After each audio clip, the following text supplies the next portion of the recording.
Welcome to the Brain Picker Pro Show, live from Lake Wiley, South Carolina. I'm Larry Goins, and man, today is a very, very, very special show. But before we get into that, I just want to remind you, if this is your first show you're watching, or even if you've watched hundreds of episodes, please share, please like, please comment. We really, really appreciate the feedback. I hope you guys get a lot out of it.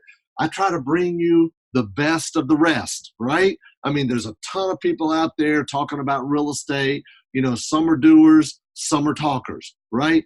And I try to bring you the doers, the movers and the shakers, people that I personally know, like, and trust. Now, today, I got to get a drink of water. That's a big water there, Larry. That's huge, isn't it? 74 ounces, right? It's 2.2 liters, right? It's supposed to be 8 glasses per day. I try to drink about 1.5 of them a day.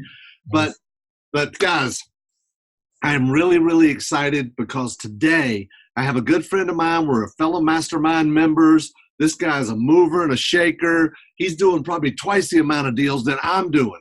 And I'm a little embarrassed to say that, but I'm going to be picking his brain and asking a ton of questions today, right? And I do a lot of deals, right?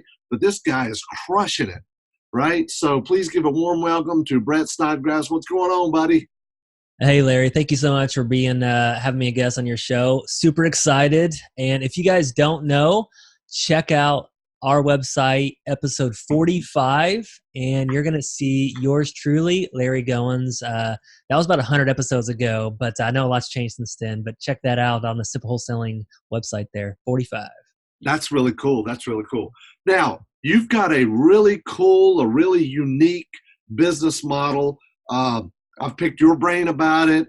I've really inquired and asked some of your team members about some of the things that they're doing. And we actually ended up working with our Podio developer that with some information we got from one of your guys to kind of tweak our Podio. We actually redid our entire Podio, our CRM. But so really, man, I appreciate that. That's awesome. So why don't you start out and tell everybody a little bit about yourself and your business? Yeah, no problem. Thanks, Larry. So I've been in real estate investing about 12 years, started in 2007. I didn't come from any type of knowledge or background with real estate. My parents are both teachers, just hardworking Americans. For 30 plus years, my dad was a high school, he was a shop teacher and a basketball coach. Mom was a preschool teacher. So I didn't have any knowledge, but then just got to know some people in real estate investing, read some books, and I really got interested. And we bought our first house in 2007. My dad and I, he wanted to retire from teaching, and then I had this niche of real estate. So we bought our first house and we wholesaled it. We made about six grand. And that's when it kind of started, and the light bulb went off, and I was like, man, it seemed easy. It can't be that easy, but let's just see how it goes. And literally the next year, we did 150 of those types of deals. And then I've done a lot of everything in real estate. You know, we started to do fix and flips. I was managing contractors, waking up at 5 a.m., going to Home Depot. And I did that for a few years, and I realized that was it was difficult, but I made ends meet.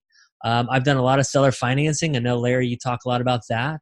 And but then a few years ago, I just wanted to get back into wholesaling, and that's why I developed our company, Simple Wholesaling. I wanted to do it big here in Indianapolis, Indiana. I wanted to teach people how to do it. So we do a lot of educational with our podcast. We host our own local meetup that we get about 60, 70 people to come to. And then just kind of fast forward, we do about 25 deals a month for the past few years, and do about a few hundred a year. And that's kind of where we've landed. We got a team of about 10 now, and that's where we're at. So, a team of 10. Yeah.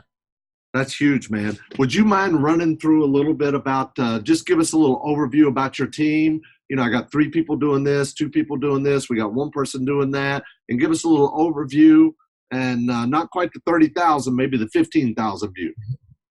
Yeah, no problem. Well, in wholesaling, basically, there's some moving parts, but there's not a lot. You basically have three different departments. Number one, it all starts with the acquisitions department, because if you don't have your acquisitions team getting deals, nobody else has a job. So you got to start there. Someone answers the phones and takes the leads in. We have a couple of acquisitions managers. They're the ones going out, looking at the properties, taking pictures of the properties, analyzing the deals, negotiating with the sellers. So those are very crucial to your business. They need to be good salesmen. So we got a couple of those. And then once you get the deals, then you have to close them. So we have a closing coordinator. She handles all the paperwork, the administrative, looking at the closing documents, wiring money. She handles all of that. And then you have your dispositions department, and they're the ones building relationships with investors like you, Larry. They're building your buyers list. They're sending the emails out to the buyers. They're selling your deals. So that's pretty much the three different departments. And then we have a guy that does marketing, so he's doing our mailing lists. He's choosing the postcards to send out. He does all that. And then I also have a COO, so he handles the operations. I'm more of the visionary, the idea guy. So that's kind of most of the roles. Then we have a couple of VAs that kind of fill in all the gaps in between. So That is awesome, man. That's really good. So you got about 10 people. You got acquisitions, you have dispositions or sales, right? And then you have somebody handling closings, somebody handling marketing, and but also you have some people answering the phone, right? That's not your acquisition people. that is correct. Yeah, we have a different person answering the phone, and we just think that's crucial because we used to have our managers answer the phone and kind of take it from beginning to end. But realized half the calls at least are people that are going to say, take me off your mailing list, don't call me anymore, or they got this, they're just not they're a cold lead, they're not really warm, and we really want our acquisition managers to focus on those warm or hot leads. So Right. that's why we have someone else taken in just to kind of get at least half of them out of the way so we can focus on the half that are actually worth looking at. So yeah. Good. So let's back up a little bit. Will you tell us, I mean, if you're doing 300 deals a year, man, you've got to generate hundreds of leads a week, I would imagine.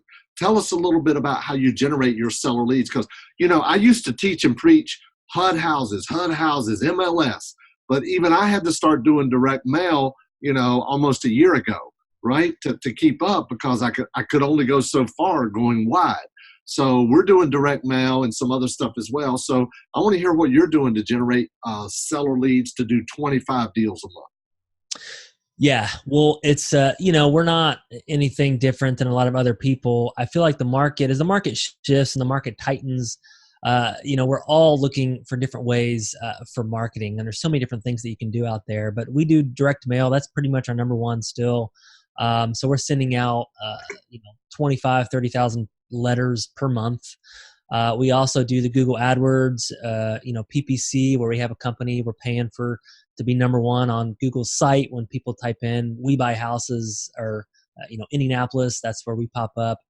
We do some Facebook. We do some cold calling. So we got a big list of 10,000 names, and we got people hammering the cold calling. We basically just take our direct mail list, skip trace them, get their numbers, which we don't find them all, but we find a percentage of them, and then we cold call those. But one thing that's a little bit different about us that I love teaching. My parents are both teachers, and I love training and teaching people how to do this business because I feel like I've just have some experience with it, obviously. And so our meetup and just really honing in on our local community. That's one thing that I said, I don't maybe care about being known nationwide, but we really want to be known local. Well, so when people have a deal and they figure out who do we want to send this to, we're like, let's just send it to Simple Wholesaling because those guys know what they're doing and they take down deals. So we've developed a program really where we do a lot of co-wholesaling with other people in our community, and that's helped out huge. So out of those 300 deals, I'd say half or less are just from people bringing us leads, bringing us deals, which has worked out great. So about half of your deals are co-wholesaling deals. Share with everybody a little bit about how co-wholesaling works and about how you implement co-wholesaling. Yeah, well, there's a couple of different ways. So we do it two different ways. The traditional way is, we're training a lot of them are brand new people. They want to get into wholesaling. They're doing their marketing. They're going out looking at houses, but they don't have a buyer's list yet. They don't have a lot of investors. They don't know a lot of people like we do.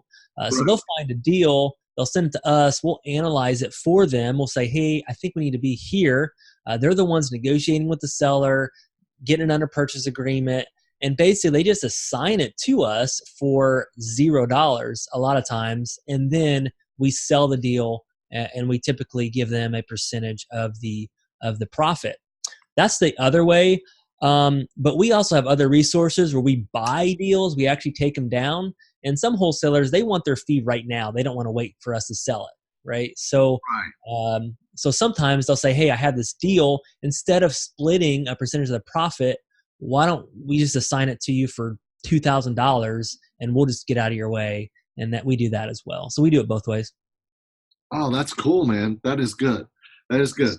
What would you say is your average profit, for simple wholesaling on a co-wholesale, and then on one that you do everything yourself? Yeah. So our market here in Indianapolis is probably a little bit different than some of the other. I know the wholesaling fees in some places seem super high to me, but our average price point, honestly, in Indianapolis is $20,000 to $50,000. I mean, that's like 65% of our business comes in That's that. my market. That's my market, man. Okay, so you know what I'm talking about. Well, usually when I say that, people are from Boston or something, like, man, my average house is like 450,000. Ah, But so that's kind of our market. So our margins are not huge. But just to kind of give you, if we do a direct mail deal, our direct mail deal average is about 9,500 per deal on profit. And our average when we buy from a wholesaler, it's less than that, obviously, but we don't have a lot of the marketing costs going into it. It's about 6,500, something like that, with another wholesaler. oh, okay, cool, man, cool. And I would imagine if I'm going to give you a little tip here, and you probably already doing this, but I'm in the Charlotte MSA, and there's so much competition, man. It's like Indianapolis. Everybody and their brother wants to be an investor, right? So what we started doing is we started marketing outside, 2 or 3 counties out. And check this out. Most of my deals, I'm going to buy it for 10 and sell it for 20, buy it for 15, sell it for 30. I buy it for 20, sell it for 40. We got one deal going right now. We bought it for 15 and we're selling it for 50. Wow. That's awesome. $35,000 wholesale profit. And a house right around the corner just sold for $99,000. Right? Wow. Yeah. That's awesome. I mean, you look at return on your money. It's like, you can buy it and double your money on a deal like that. I would much rather do that all day than buy one for 300 and sell it for 310. Absolutely. The least amount I made on a deal recently was a house that we bought for 100 and we had to sell it for 105. Come on. and we're buying houses for 15 and selling them for 30, right? Yeah. We're basically making the same amount the person we bought it from is. That's awesome. That's awesome. Well, you're talking my language, Larry. I mean, I'm usually talking to people that they don't get the $50,000 prices. So that's cool. That's awesome, man. That's really good. So, so you're doing 25 to 30,000 direct mail pieces. Who do you mail out to? Do you create your own list? Do you do any list stacking? Do you buy a special list? Yeah, I mean, we do a mixture. Our marketing guy, actually, he's the one that kind of goes through the lists. So I'm always sending him just different ideas, but he kind of scrapes it and he gets it. So we buy some of the lists, vacant houses, absentee owners, but then we also do manual go through. I have a VA go through, and we'll pull all the evictions that happen in our county because that's usually, if someone's evicting somebody, usually they're pretty motivated to sell it. We'll do all of the code violations. So have someone go through and get all the code violations. We've done arrest records. So people get arrested, we'll send them mail. And we've bought properties literally from people that are in jail. So that's been kind of interesting. Send a mobile notary to the jail to get it signed. Yeah. It's they can make bail, right? Yeah, so we do a lot of manual stuff as well. So those are some of the different things that, just typical, just like everybody else, but tax delinquencies, tax sale properties, and those are That's some. cool. That's Yeah. good. Now, are most of your properties, are they owner occupied or vacant or tenant occupied? Yeah, so most of the ones that are in the lower price point, like I said, between that $20,000 to $50,000 range, I mean, a lot of those are vacant properties, non-owner occupied. Typically, it was maybe someone who had it that they thought they were going to fix it up and never did, or they had it rented, but the renter ransacked the place and it's just a mess right now. So a lot of our properties, Landlords. yeah. But there's certain price points, once you get 100,000 and over, you're dealing a lot with the owner occupied people. So it really just kind of depends on the prices. You know what, man? I limit my valuation on my list 100,000 or less. I don't even market to anybody over 100,000. Wow. Yeah. That's interesting. That's interesting. I mean, if you look at our numbers, we don't, I think this year we've, done, like I said, about 25 deals a month. And I was looking at our numbers the other day and I looked at how many properties were over $100,000. And I think it was only like 8. So we Wow. don't do that many either. So That's pretty cool, man. I love it. I love that whole market. I love that. And you know what? It kind of moves me into the next topic is it's much easier to value a 2-bedroom, 1-bath house that's 900 square feet versus a $200,000 house. Wouldn't you agree? yeah, I mean, I definitely, unless it's in, if that $200,000 house is in some sort of cookie cutter subdivision, things like that, then maybe you can get the comps fairly easily based on that subdivision. But if it's a $200,000 house out in the middle of nowhere in the country, it's hard. Like I don't know, I freeze up honestly. I don't know how to get the comps for something like that. I hear you. What do you guys use to value your properties for your acquisition guys? Because your guys go out to the house, right? Yeah, typically they go out there, they'll take pictures, walk around, they'll meet somebody if they can. But a lot of times our properties are vacant and the owners they don't want to meet anybody at a $20,000 ransacked house. So we're brokers here in Indianapolis. I got my broker's license about 8 years ago, and that's when we were doing a lot of REOs. And I realized I was paying the agent putting in all of our offers about 70 grand a year just off of us. So I was like, wow, I want to keep some of that. So I ended up getting my broker's license so we could put in our own offers. So I have my license. So we just used the local MLS to analyze the deals. Now, do you have a separate entity that you use for your broker versus your simple wholesaling? Yeah, so our brokerage is Redbridge Real Estate, and that's just an LLC. And then our Simple Wholesaling, yeah, that's just our investment company. We just do the wholesaling out of that. So yeah, definitely separated. I would never have my wholesaling company be the brokerage. Right, right.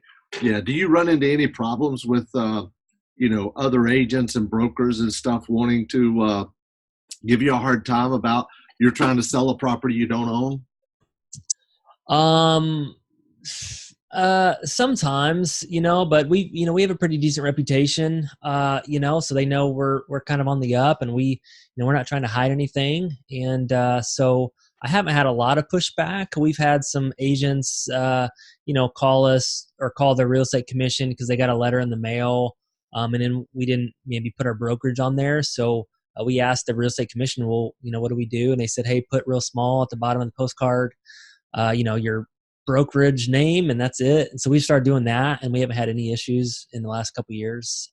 So not too much, no, a little bit here and there. You're always going to real estate as you grow and you scale and you do so many deals. There's always going to be little things here and there, but I just kind of like take it on now. I'm like, oh, another obstacle, another challenge, another problem to solve, and just kind of take it from there. So.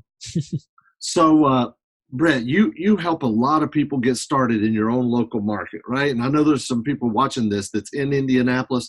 And guys, check out his meetup, go to his website, because if you're right there in the local market, he can help you get started. So what would you tell people who are, wanting to get started, maybe they don't know where to turn? How do you get those newbies up and running and trained in your own local market? Yeah, no, definitely. I mean, that's one of the reasons why we host our meetup. I mean, we're always so check out our website, like Larry said, on simplewholesaling.com. Our meetup location is on there. We host it the fourth Wednesday of each month. And then we usually have 60, 70 people. So we typically go through a certain niche of what we're doing and how we're doing it. We go through a good deal, bad deal, where we talk about a great deal and everything involved with that deal, where we got it, how much money we made, what was the story. And then we talk about a bad deal. We're like, man, this didn't go so well, and this is why. We got to watch out for these things. So that's one thing I just really recommend people to come to that. We're also getting ready to launch and start doing more intense training. So once every other week or once a month, we're going to be actually sitting down with a handful of wholesalers that are really serious about doing this business. And we're going to really take them through their deals and help them really get started and analyze their deals. So I always tell people, don't do it alone. If you don't know exactly what to do, just get involved with a company who's doing deals already and just start.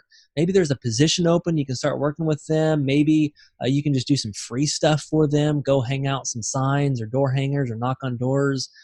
Just get involved with that company just to start to learn. And I love it because I've seen guys that literally talked to me 3 years ago and they were struggling. They just were getting started. They didn't know what to do. And then now they're doing, 4, 5, 6 deals a month, and it's awesome. And I love doing it. That's great, man. That is really good. I love it, man. You got such a great little business model there. It's not even little. You got a huge business model going on. But but you've got other people in positions. You've even got a COO, a chief operating officer that's handling the day-to-day operations. And now you've elevated yourself to where you can just be the visionary, right? Yeah, and this is brand new, Larry. I mean, I was, this has evolved. When people look at me and are asking me a lot of questions, they're thinking, "Oh, I just started." They act like I just started this 2 years ago. I've been doing this for about 12.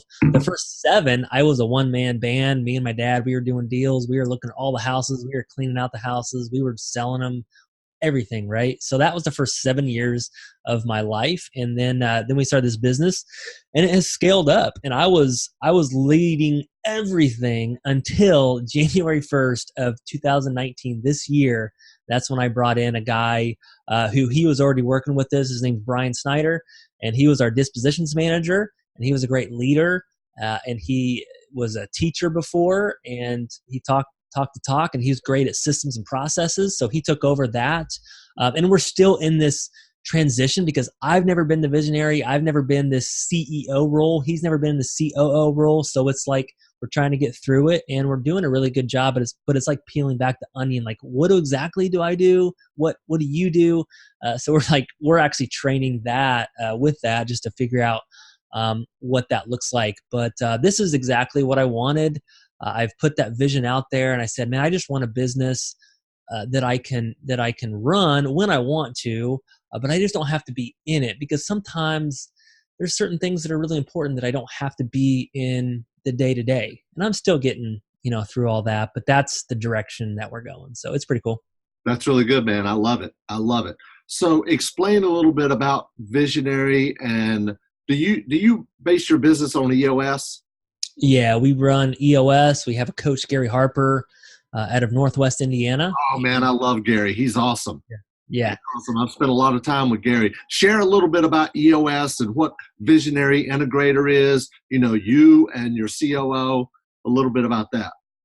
Yeah, definitely. So there's 2 great books. If you want to check them out, they really changed the game. There's one called Traction. It's by Gino Wickman. And this really takes you through this EOS, which is Entrepreneurial Operating System. So if you're a real estate investor or not, you can be running any business, and this would I'm really looking for my copy. I couldn't find it over here.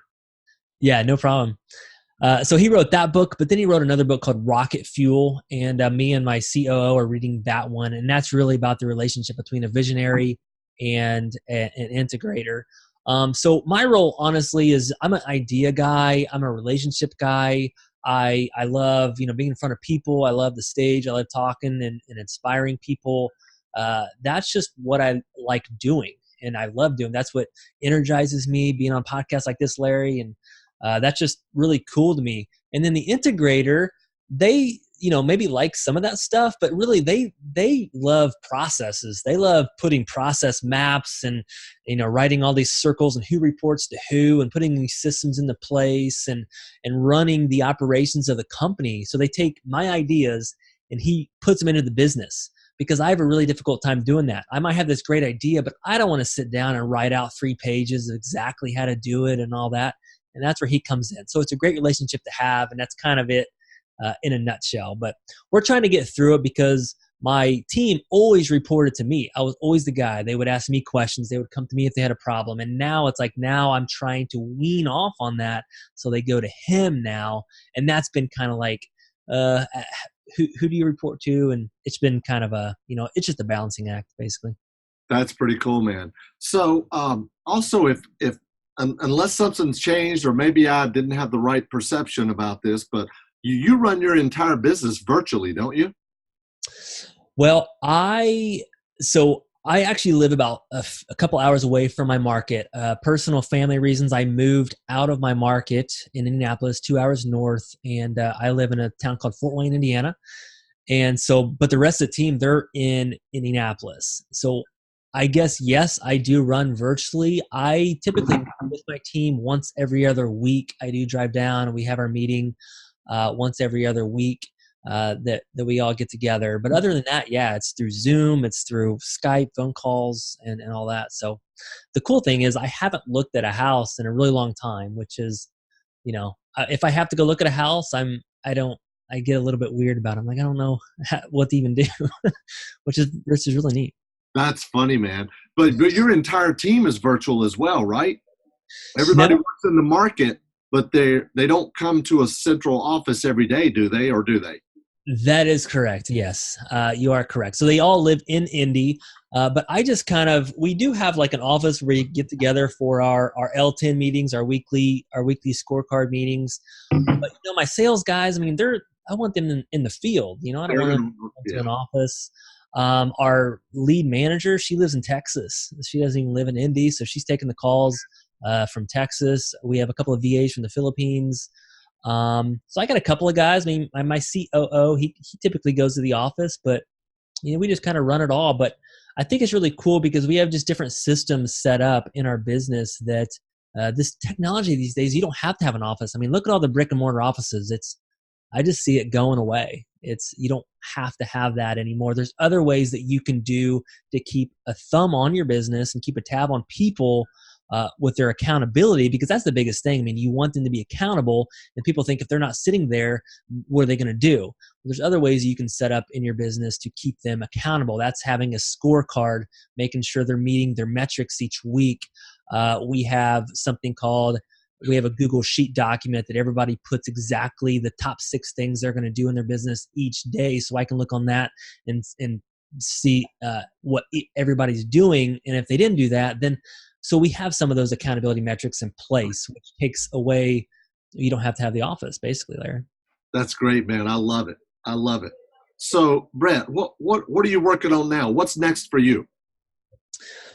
Yeah. So I got some things in the fire. This year we've been kind of working on this COO transition, visionary, hired a couple new people. But I'm really excited. I took a class. I don't know if you had him on the show, but Eddie Speed, he came to Indianapolis a couple of weeks ago, and he talked about notes. And I've been doing some seller financing in our market last year, started dabbling in it. And I got kind of excited about it. And I know you do some of that too, Larry. And it's just really evolved because, honestly, wholesaling is an active business. You got this active, transactional, day in, day out. You got to get deals. You get paid one time, and that's it. So the note business and the seller financing business is you sell it, you get a down payment, and then you make 12% on your money for years to come, or more or less, or whatever that looks like, right? So I'm getting more and more interested in these notes. So buying and selling notes. And I have this company that's going to be launching in a couple of months. It's going to be, kind of hand in hand with our company now, because notes, we're doing the same thing, except instead of selling the property cash, we're going to sell it with financing in place. We're calling it Simple Notes. So check that out in a couple months. If you're interested in notes, I just think it is a great, great business that you have to check out. And the cool thing about notes is I've been wanting to get my family involved in real estate for a long time. My dad, my brother, they're all looking at us and they're saying, wow, you guys are doing some cool stuff, but I never knew how to get them involved, right? Because I'm like, they don't want to swing a hammer. They don't want to fix up a house. They don't want to be a landlord. But the notes business is something that everybody can get involved because we all invest somewhere, and it's a very passive way to invest. So I'm super excited about it. So check it out. Simple Notes. That's great, man. I love it. I love it. Yeah, the website's not up yet, but Simple Wholesaling, man, you got a ton of properties there right now. I do, yeah. That's huge, man. That's awesome. I love it. You got some videos there from your meetups and training and stuff. It's really good information. Good stuff. I love that. I love that. Okay. Yeah, I love the seller financing stuff. I really do. Eddie Speed's a great guy. I've known him for many, many years, done business with him probably 20 years ago, you know? So yeah, he's a good guy, and notes are really, really good. And it's kind of funny you mentioned about, wholesaling, that's a grind. It's a business, and I like to tell people in wholesaling, every month you go from hero to zero and you got to start over, right? It is true. I mean, literally, I'm not sure when this show's coming out, but yesterday was the last day of the month. And we had, 5-6 closings on the sales side that day. So we're like, man, it's an awesome day. The last day of the month's always like that. And then now it's the first, and we're like, wow, well, we start from zero. Here we go. Exactly. It's like you can't even breathe. Exactly. So what percentage of your deals would you say you do assignments versus double closings? Yeah, well, we didn't get into our model that much, Larry. We actually do pretty much all the double closing model right now. We actually don't even do a lot of assignments, and we actually do a different type of model where we're starting to take down a lot of deals and just buy them, clean them out, more of a whole tail model where we're able to list them on the MLS. We have different exit strategies that we can do. We can just seller finance them. That's where that kind of came into play. So we're doing a lot more of that. And in our market with the cheap houses, I can take down a $20,000 house or 25, and it's not like a 500, where we can do that multiple times. And we just realized that it's a better model for us. But I've done double closings and assignments for years. So this is kind of a new thing in the last few years that I just felt was better for our model. And we can make more money on the back end because we're not just sticking to our buyers list. This way we can buyers list, MLS, other websites, and we can clean it out. We can, we own the property, and it's just, we feel like we make more money on the back end. So that's good. So do you do a little bit of rehabbing or anything, or, cleaning it out, painting or whatever? Yeah. So the thing about this business is you have to be very quick. If you start rehabbing, and I've been down this road, I'm sure maybe you have too, but if you start painting something, then you're going to oh, well, maybe we should put in flooring. And then you're like, oh, the water heater busted. So now we should probably just go ahead and do that. And, all this stuff. And you start getting into this rehab, right? So to answer your question, we clean them out and we clean them up and we take nice pictures. So a lot of our houses are just trash. They have personal belongings everywhere. So we actually have 2 crews. They don't work for me. They're independent contractors here in Indy that they clean out all of our houses. So as soon as we buy a house, we call them up, says, hey, go clean this house, give us a price. Some of them are only a couple $100. Some of them are $5,000, just depending on the clean out. But we just felt like, when we were wholesaling before, we would take pictures. There would be junk just everywhere.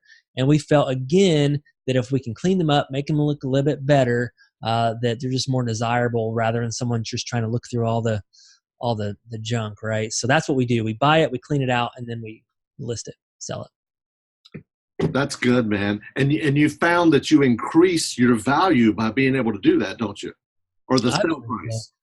Yeah, I believe so. I mean, I think it just goes a long ways. And yeah, I mean, real estate investors, people always say real estate investors, they can look past all the junk, and yeah, and they can, but we're just humans, When I see a house like that, I don't know, I think it's just human nature. We're like, man, that looks gross. It looks disgusting. But if you get all that stuff out of the way, then you can see the wall actually, or the cabinets, you know?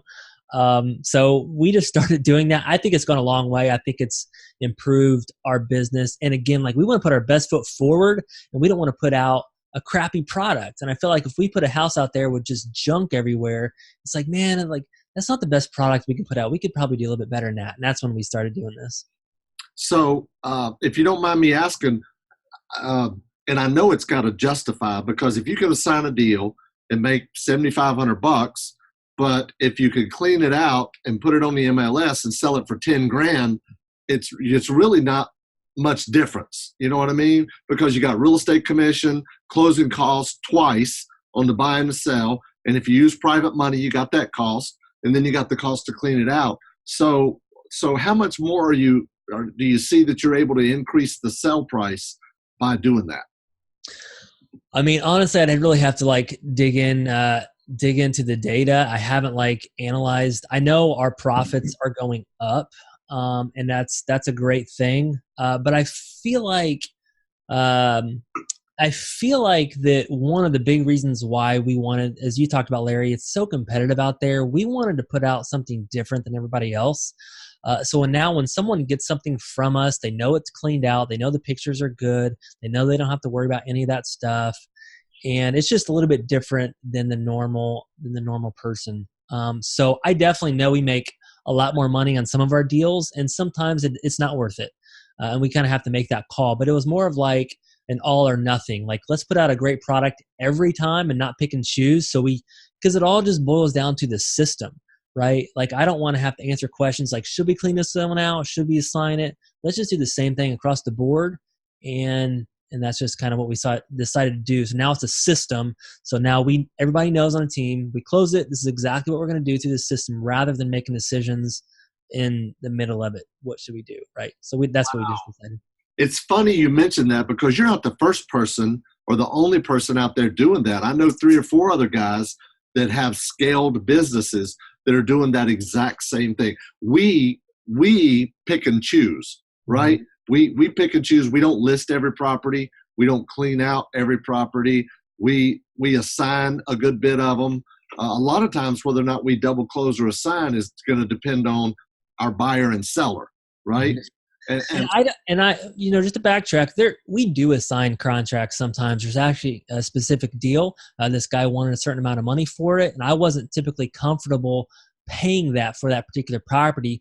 But there's a buyer looking for this particular type of property. So we actually asked him, hey, we got this property. What do you think about it? And that's a property we wouldn't have bought. So that we are going to assign him. So there is some different things here and there, but typically our normal is the system that I mentioned. That's really funny you mentioned that, because my sales guy sent a guy to look at a house that I don't have under contract yet to see if he wants it, and then we're going to get it under contract, because it's that kind of unique situation.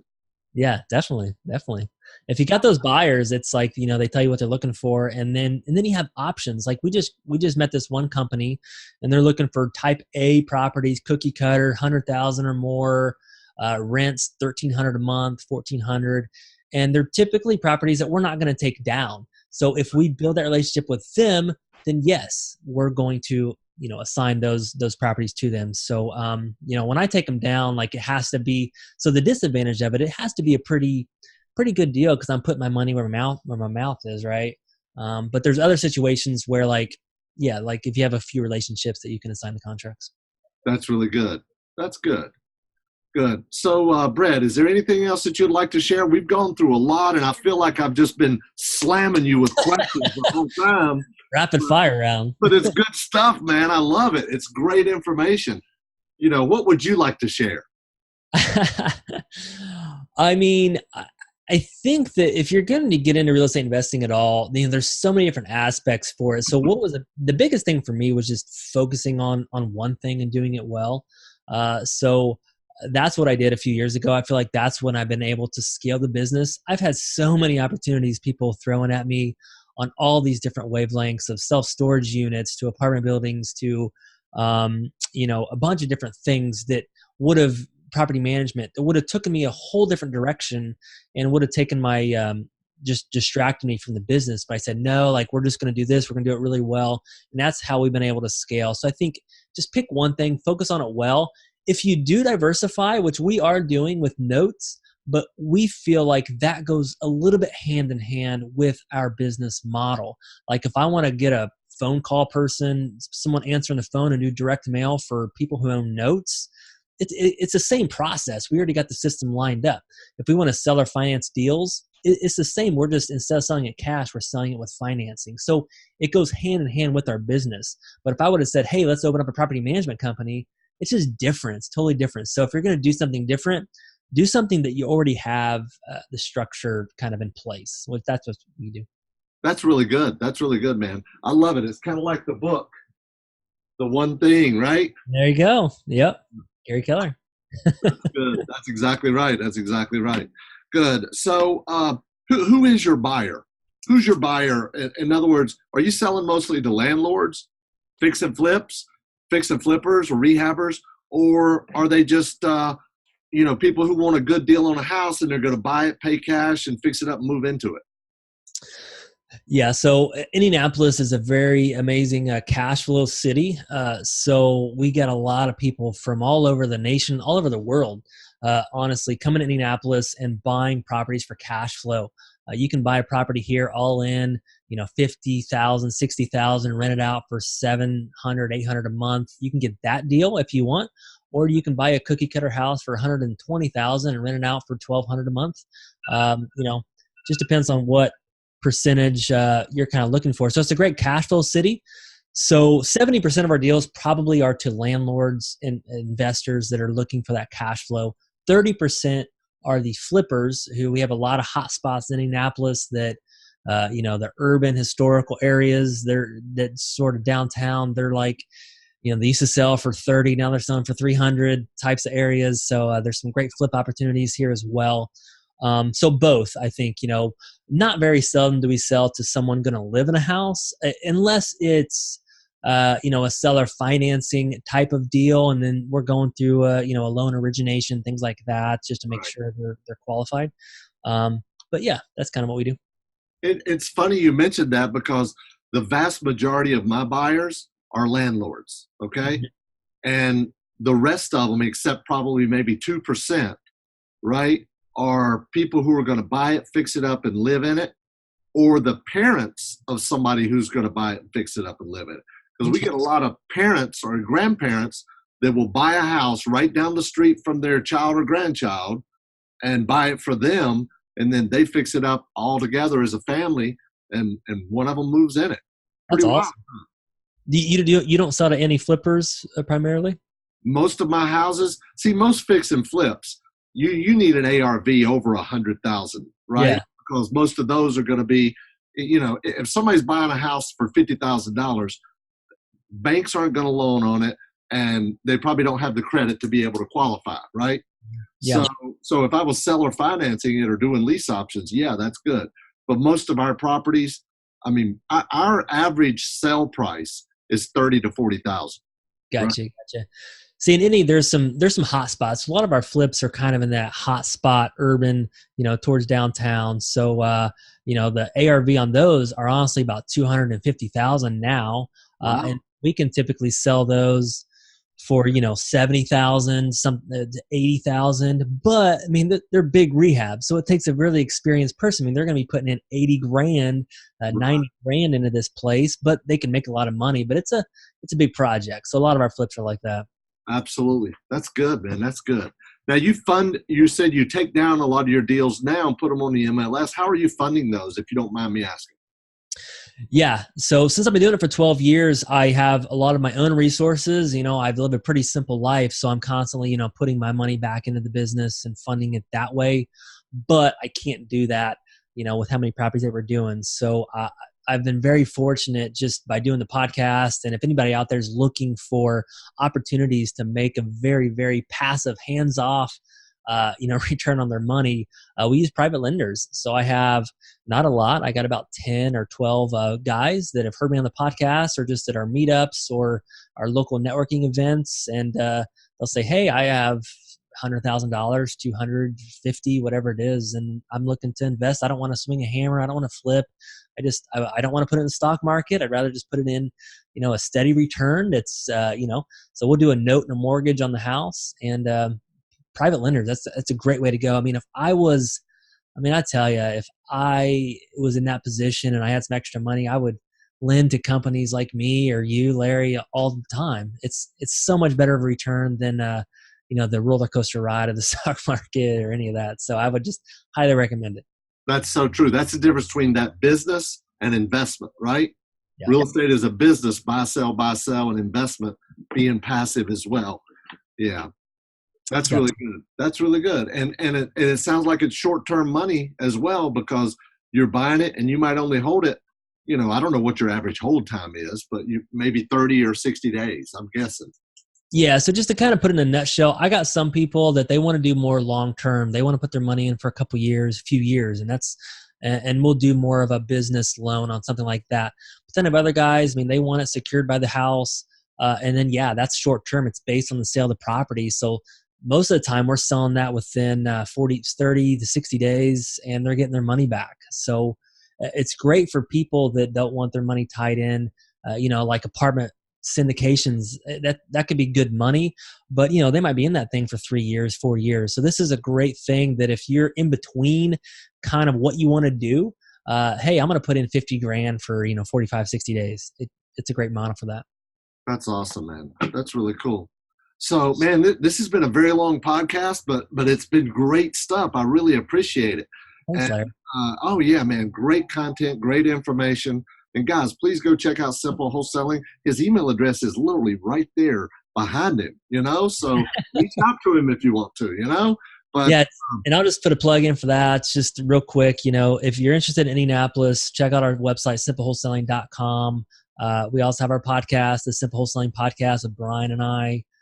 We got some educational things on there about wholesaling. If you're local, come to our meetup.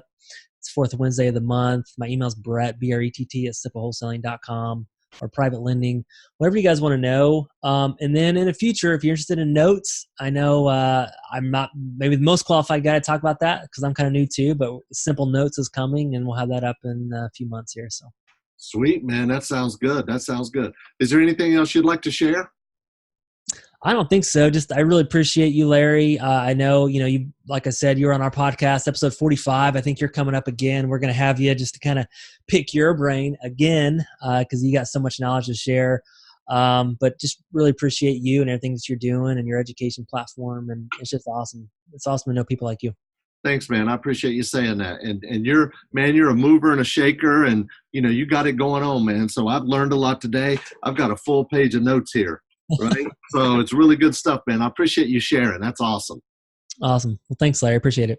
Thank you, guys. Thank you so much for watching. I really appreciate it. Please share, please watch, please review, give us some reviews, share the love. We really, really appreciate it. We'll see you on the next episode. Brett, thanks a lot, buddy.